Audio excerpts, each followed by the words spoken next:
One time we found a man lying on the ground, and it was hot sun. It must have been 115 degrees.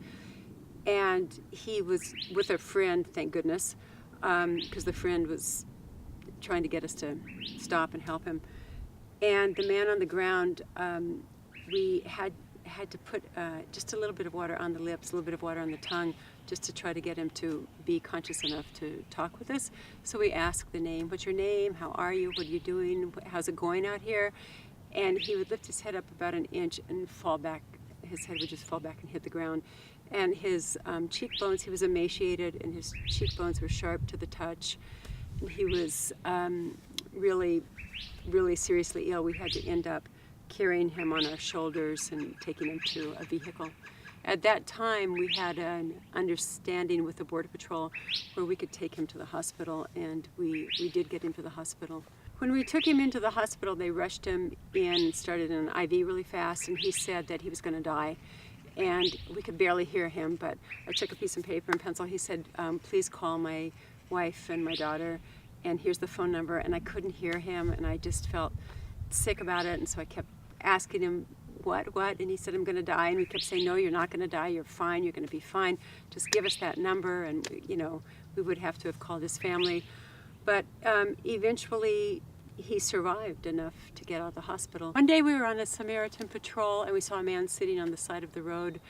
He had just been abandoned by his group, or actually he decided to stay there because his coyote told him to just keep going, and that they would find water on the way to Phoenix. They were walking to Phoenix.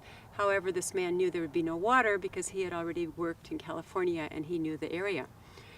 As we were talking, we gave him a bottle of water and a little bit of food. And he said he was from Guadalajara. I said, oh, I'm going to a wedding there pretty soon.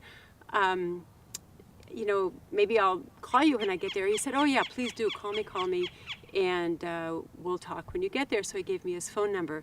I got to Guadalajara. He came to the hotel to pick me up with his wife and his little kid. And they took me to his home where his mother and father were waiting. And it was just a really simple little house made out of gray blocks. And inside he showed me his living room and the kitchen. It was all one room. And then the bedroom where they stayed with the baby. And then there was one extra room. And he told me, he said, this is your room for the rest of your life. Thank you very much. And I just couldn't even believe that. That was they gave me a room for giving him a bottle of water. It's just contrary to anything like a wall or any kind of barrier. It's just exactly the opposite thing. It's about relationship.